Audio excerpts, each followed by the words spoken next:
Hello and welcome to another episode of PPG Grandpa. Today we are going to change out this blade with a new blade. Or prop, whatever you want to call it. So I got these new prop blades. They're the helix. So they just slide in together. I'm trying to do this with one hand, so just in case y'all never seen such a thing. And that's how they go together like that.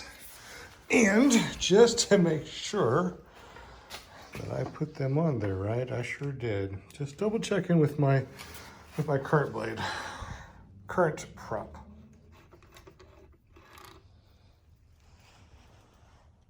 So that's about how long they are. They go all the way through. About there. Squeaks are annoying, but that right there is a spacer, that orange. And then you got this plate on top to keep all the pressure even on these carbon fibers. All right, let's see if I can remove this last one. Without dropping everything.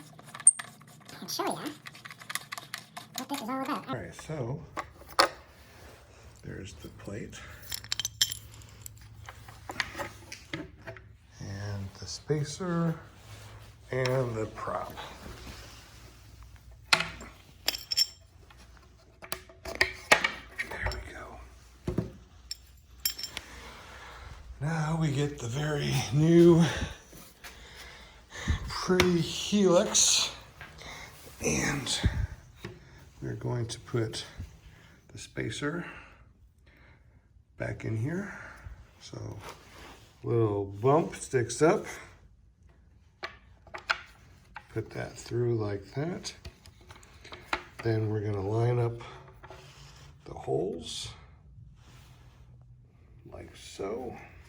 Then you're gonna make sure that that is on correctly. All right, so one is through like that. This is what it looks like with the prop off. I know, right?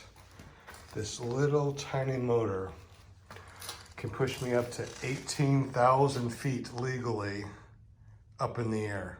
Unbelievable. So I also have some blue medium Loctite I'm going to put on the ends. So let's go ahead and put the rest through. All right, so they are all through. And I'm going to take some of this Loctite. All right, I just put a small dab on the end. That is it. You do not need more than that at all. And then I'm gonna make sure that I have this on correctly. And now I'm gonna set this in and hand tighten them in. Okay, so I finger tighten them in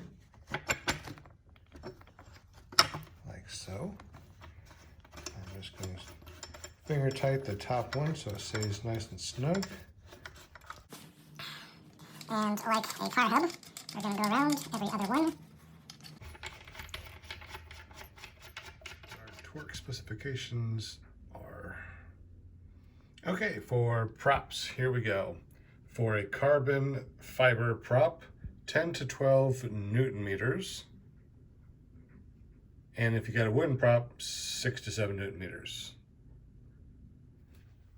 So these torque wrenches are relatively inexpensive. You should be able to find one for about 10 bucks. 20 bucks if you want to spend a lot of money, but we want not the foot-pounds, but we want to go to the other side, which is your Newton meters. Okay, just in case you're new to torque and torque wrenches, it'll start off at 0, and you have these lines right here. And then you look on each side and you see the ratings. Now we want about 10 Newton meters or 10 and a half. So we're gonna go to that line right there when the 0 reaches that. So we're just gonna keep on turning that. So we turn that all the way up and that's right in the middle.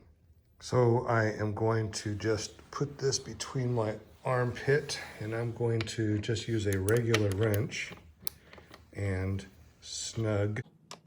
My bolts already been hand snugged, so very lightly I'm gonna tighten these down. Okay, that's tight there. Snug, snug, snug, snug. You gotta see what I'm doing here. Just making sure that everything's about the same tightness. All right, now we're gonna take the torque wrench.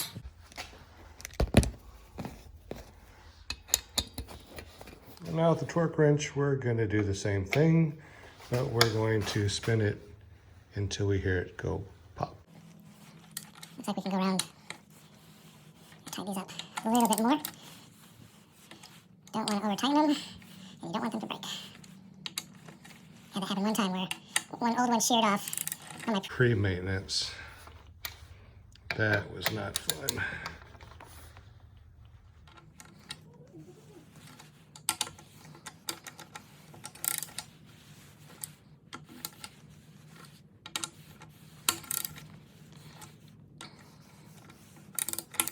All the tension.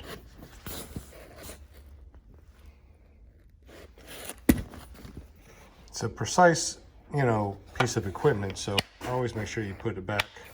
Want to be careful with those. And don't get the big torque wrenches like this, because I don't think this one goes down that low. This is for my work on my cars. That's foot-pounds. Newton meters. Yeah, it starts off at 13.5-ish. The only takeaway that I am going to leave you with is be very, very patient to go around and snug them all slowly. This whole process took a little while. Not a whole bunch, but long enough that there could be some impatient people that will crank down on one side too much and break a bolt. Yeah, I did that. So be very patient. Love my new helix. So I am going to start it and see what it feels like. Put this old one over here. I mean, old as in like it's not brand new. This is the only paramotor I would ever start on the ground for a couple reasons. Number one, it has the comfort bars. My hands can't go through and hit my prop. If it does go full throttle, it'll go down to the comfort bars. And I don't really have to worry about that because of my locking throttle that I have. So many people out there have throttles that don't lock, which doesn't make any sense to me. So we are going to look, we're going to press that, and we're going to make sure that everything moves freely, goes all the way back, and now it's locked. It cannot go full throttle.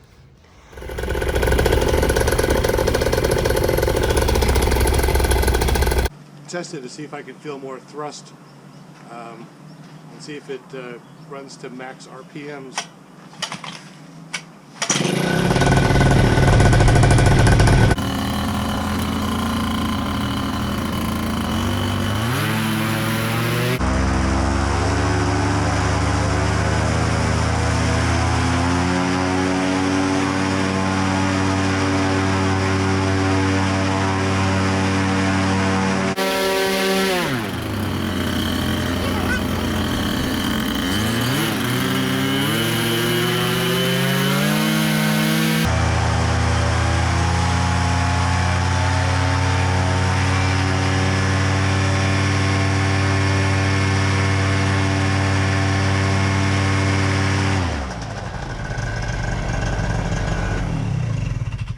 Feels a lot more thrusty. Well, that video that I just did definitely took a lot longer than I was expecting. Anyway, tonight, Tuesday night, we're going to meet over at the sod farm and we're going to fly some paramotors. Tonight I'm going to check that out, see how it feels, and I'm going to do a lot of touch and goes. We're going to be flying all the way into the evening, so I'll actually be able to fly with my lights on. All my lights. I got my flasher lights over here, my landing lights, my big light there. Ooh, did Yeah. I charged my strobe light on top of here. So I got a strobe light on top of my helmet. I got 2 strobes down here, and I got my big hoop lights. That's gonna be so cool. Anyways, guys, thank you for watching. Sorry it took so long. I hope you enjoyed it. If you did enjoy it, give me a thumbs up and let me know that you enjoyed it. We'll catch you next video. We're flying high. And I'm gonna be putting that motor on the flat top here. And I'm gonna be selling the flat top. Get that out of here, you know. Don't have enough room to have 2 paramotors in the garage.